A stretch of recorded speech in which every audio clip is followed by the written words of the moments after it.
Ginawa nila oh. Ang bira. Kaya pala may switch to. Supply, alam ko supply ng regulator ito eh.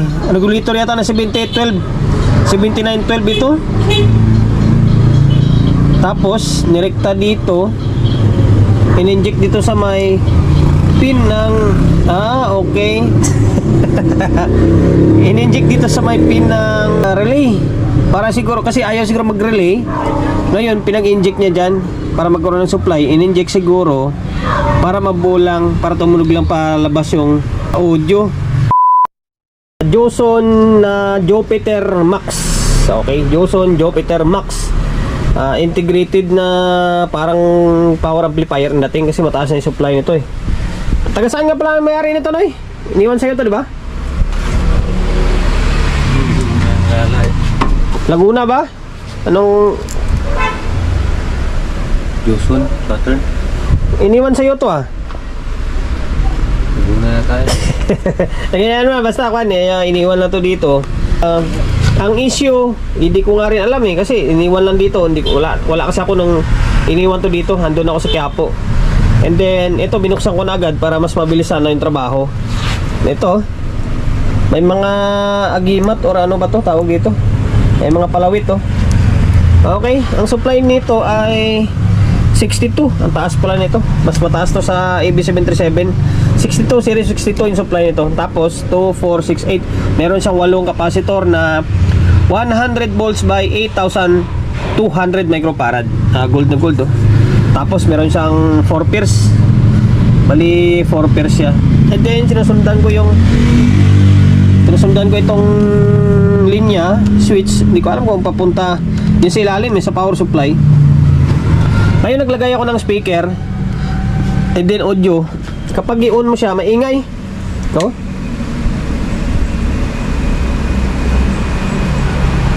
Alam ko na. Itong switch siguro para dun sa may rekta. Kasi kapag i-on mo siya, tingnan natin. Ito, i-on natin.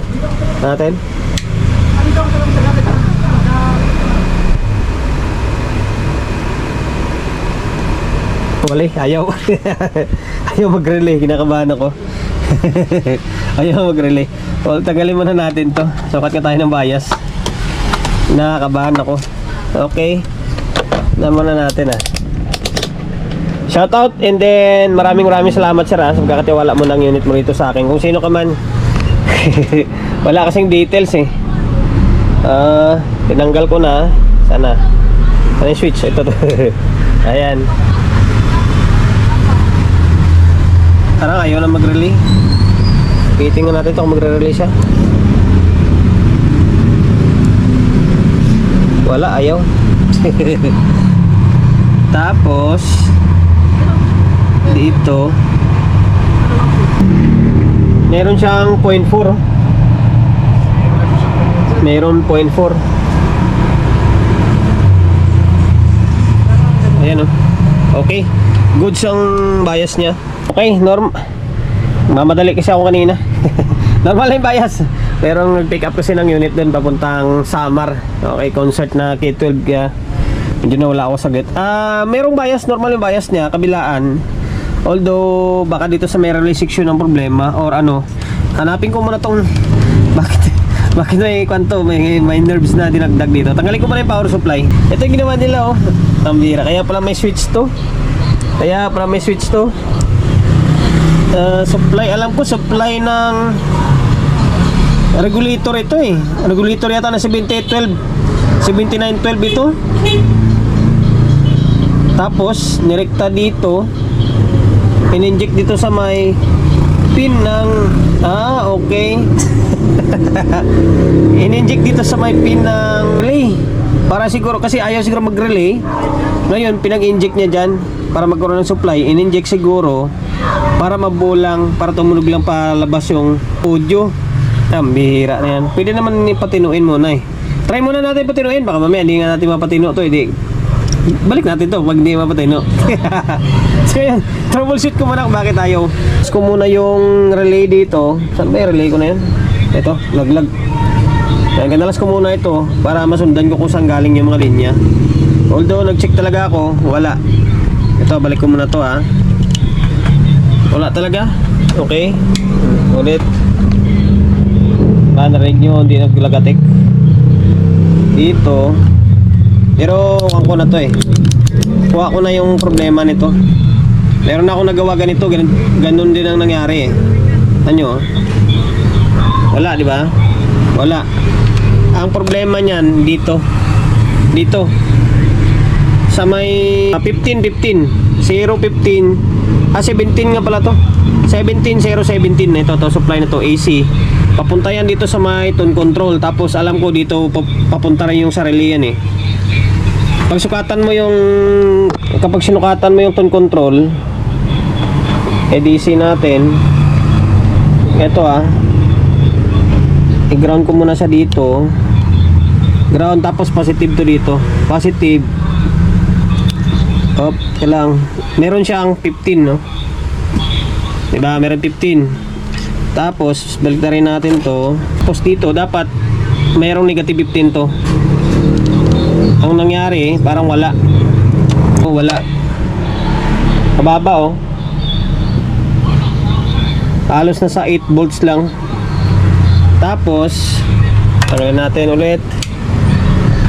Tapos dito, dapat meron kang masukat dito na 17. Ulit dito natin. Dito naman kahit baliktaran naman to dito eh. Dito siya na kasi one man game tayo eh.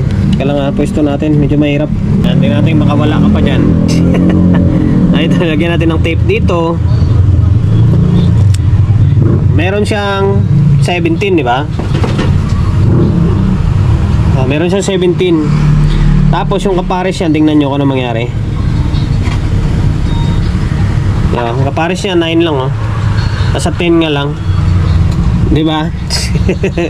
Malamang putol to dito. Putol yung isang linya dyan. Meron pang isang tricks dyan. Pakita ko sa inyo. Gamit tayo ng alambre. Alambre naman. Kailangan ito kahit 10 ohms, kahit yung ito pwede na 12 ohms to eh. Tusok natin sa dito. Tusok natin. Yan, naka-short na yan ha. Bali yun ang resistor niyan is 12 ohms na naman yan eh. Kailangan kapag mag-switch on tayo, dapat ilaw yung bulb doon kasi magsa-short yan. Pero kapag hindi, ibig sabihin open. Natin ha. Naka-on na ha. Hindi umilaw yung bulb, di ba? Yung linya na kanyan, yung linya na mababa. Ngayon, lagay ko sa may kabila. Lagay natin sa may kabila. Lagay natin sa may kabilang side. Ito yung may voltahe. Nanyo. Umusok. Umusok yung natin. Umusok yung 12 ohms natin, no? Kasi nga, buo yung nandito. Buo. Ulitin natin, hantay ng iba. Yung tipong hindi siya usok. Okay, ito na. Yung tweezer na yung ginamit natin para siguradong magsushort siya. Tingnan nyo kung ano mangyari. Di ba? Shorted. Ibig sabihin buo yan. Ngayon yung kabila, ilipat ko siya sa may kabilang side. Yan, ilipat ko na dito. Tingnan nyo mangyari. Wala, di ba? Ibig sabihin open. Open yung isang linya.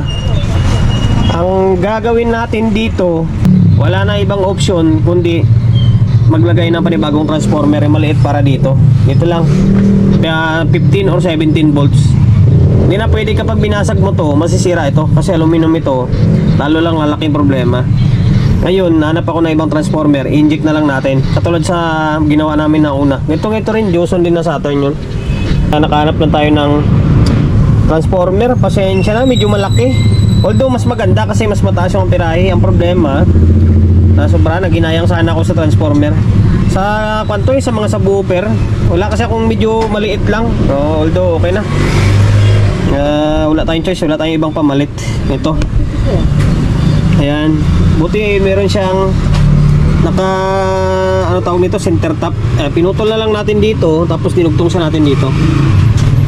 Tapos dito lang tayo nag-tap ng supply sa may transformer na isa para sabay sila sa switch. Okay, supply nito is 15.015 eh. Pag na-rectify yan, mataas na yan.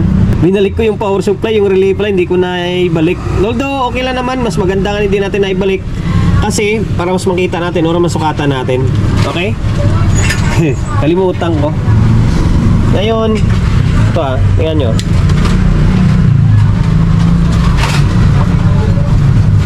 Parang nag-relay na. Ngayon, sukatan natin yung sukatan, pakita ko sa inyo yung voltahe dito sa may paa ng relay. Ito. Kanina walang supply to dito. Ngayon, meron na siya. Mas mataas pa nga, nasa halos 17 na. Although tama lang yan, bababa yan kapag may relay na nakalagay na. And then sana ba? Okay na yan. Natamad na ako eh. Ito na, binalik na natin to dito. Okay na, may ko na siya eh. Parang nag-relay na rin tong isa. And then may voltahe na yung paa ng relay. Ibig sabihin, working na yan. Tanggalin ko muna ulit ito. Bira na yan, kalimutan ko. Sira itong kanya. Yung 17 niya na secondary na mababang voltahe. Ito yung transformer na to. Buti nga, isa 17 ang sira. Kung dito, mas malaki problema, mas magre-rewind tayo na panibago. Naibalik ko na lahat. Ito, tornilyo natin to kasi naglagay tayo ng tornilyo dito sa may extra na transformer. Harang, kaya tanggal natin to. Okay na? Ito guys inuulit ko, gagawin at gagawin nyo ito. Gagawin at gagawin nyo ito kapag mangyari sa unit or nire-repair nyo na itong unit. Na once na sira yung supply na ganyan, yung pinutol natin na yan, gagawin at gagawin nyo, maglalagay kayo ng extra na transformer. Kasi kapag hindi kayo maglagay ng extra transformer, paano nyo papaganahin yan? Pwede naman mag-rewind, although mag-rewind kayo rito. Huwag kayong mga hasta baklasin ito. Pag binaklas mo to, malamang sa malamang masisira ito. Kasi sobrang liit na sobrang liit na yan, hindi matigas to. Baka mamaya madisgrasya pa yung transformer. Lalong lalaki problema nyo. Imbes na maliit lang, lalaki kasi masira ito. Magre-rewind ka pa ni bago. Ang pinaka-the-best na option dyan is maglagay kayo ng extra transformer na lang. Okay, binalik na natin itong isang relay. Kasi naka-dual relay ito kasi naka left and right channel kasi naka-stereo siya. Okay, ayan, naibalik na natin. Tapos yan, naka 220 na ako 220 220.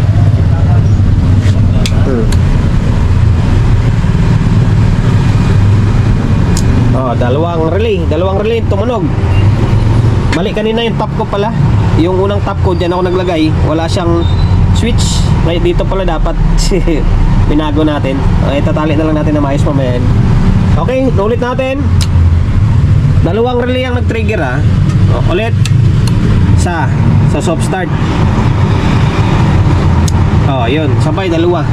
Kasi may soft start siya dito. Maganda siya, may soft start. Kanina pa to nakakabit yung speaker natin din audio input. Naka-play yung cellphone natin. Channel 1.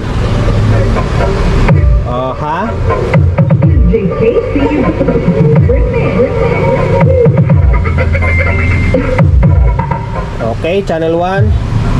Channel 2. Ayan. Dalawang channel yan solid. Sana nakapagbigay ideya tayo sa mga kapwa natin technician na video bago-baguan lang syempre. Sa mga veterans tawanan lang nila yung ganitong klaseng content. Basic na basic sa kanila ito kung paano mag-trouble ng ganitong klaseng tira. Sana nakapagbigay ideya ako ng ganong technique na ipag-short mo, dapat ilaw yung bulb kapag i-short mo yun. Kapag hindi, ibig sabihin open. Ayun, sir, from nakalimutan na kung taga saan ka. Okay na yung Joson na Jupiter Max mo. Okay na, back to normal na ito. Hindi na siya, wala na siyang switch dito. Maraming salamat sa pagkakatiwala mo ng unit mo rito sa akin. Promotion, bago tayo magtapos, siyempre, shop natin. Solid G Electronics Repair Shop, 61 Don Julio Gregorio Street, sa Uyo Road, sa Uyo, Quezon City. Social media pages natin, so hindi pa nakapag-follow, paki-follow, and then siyempre paki-share na video natin sa my Facebook, YouTube channel. So kung hindi pa nakapag-subscribe, paki-subscribe, like, share, and then siyempre paki-hit ng bell button sa gilid para updated ka sa mga susunod na video na i-upload ko. Ingat, God bless, and then peace atin lahat.